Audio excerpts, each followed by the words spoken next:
Well, howdy there, Internet people. It's Bo again. So, tonight, for the first time, I engaged with a certain kind of creature that you find on the Internet. I never engaged with them before because, if they don't think they're people, why would I even bother trying to explain anything else to them? And it was fantastic. I'm really glad I did it. And of course, we're talking about the person on the internet who says that undocumented workers don't have constitutional rights. And the reason I engaged with them tonight was because in his comment, he said that the Constitution only applied to citizens. And then it clicked. These guys have never read the Constitution. They sit there and talk about it, but they've never read it. Most of them have "We the People" as their profile picture, but they've never read it. Because despite all of their failings, our founders were really bright guys. They addressed this topic from the very beginning. If you actually read the Constitution, what you will find out is that some rights are guaranteed to citizens, and some rights are guaranteed to persons. That's why I'm like, if he doesn't think they're people, because that's the only way they could not have constitutional rights. Some are reserved to persons. Some are reserved to citizens. That's how it works. And it was fantastic, because as I explained this, I got to watch his whole worldview just crumble in front of him. It was great, because once this is understood, they have a choice. They can either support the Constitution that they pretend they've read, or support the president. You can't do both.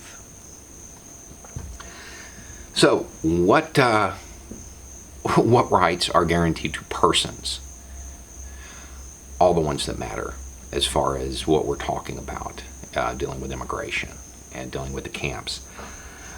They have the right to peaceably assemble.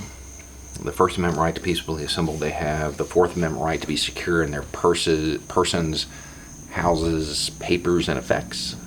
They have a Fifth Amendment right to not be denied life, liberty, or property without due process. They have a Sixth Amendment right to trials, which becomes important later to illustrate some anecdotal stuff, because the facts are great, but sometimes you need something they can relate to. And then the equal protection under the law by the 14th Amendment, and that one's great too, because the 14th Amendment's really long. And it uses citizens and persons in the same amendment, so it shows that it doesn't actually mean the same thing.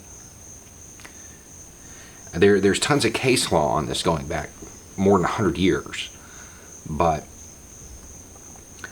it becomes very, very clear that you have to make that choice, whether or not you're going to support the Constitution or support the president's policies, because the president's policies are in direct defiance of the Constitution. Now on to that anecdotal evidence.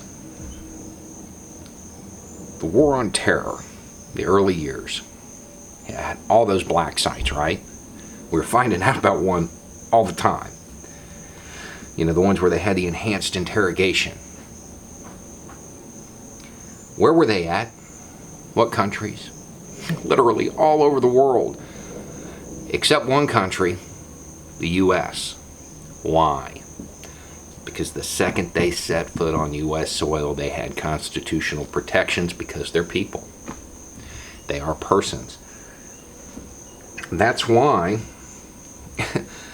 the one U.S. military base that is best known for this, well, it's in Cuba.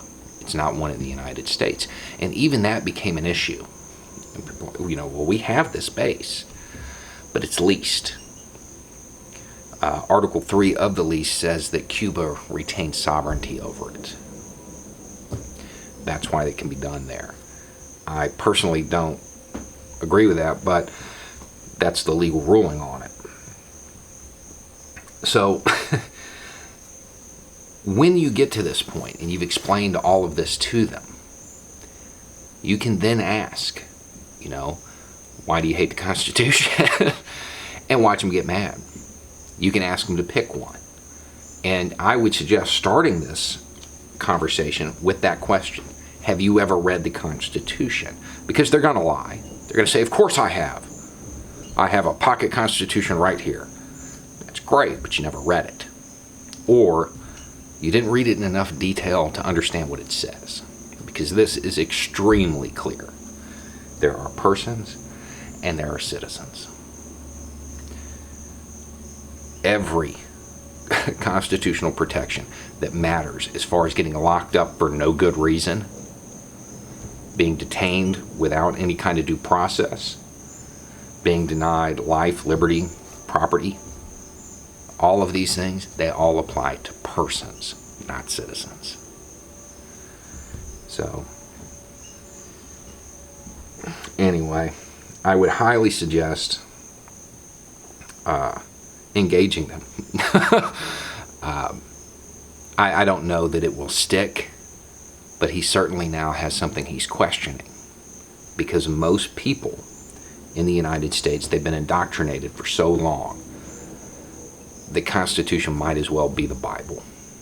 And when you can prove, without a doubt, that something is in direct defiance of it, it tends to resonate, especially among this crowd, even though, as we have found out, most of them have never read it. Anyway, it's just a thought. Y'all have a good night.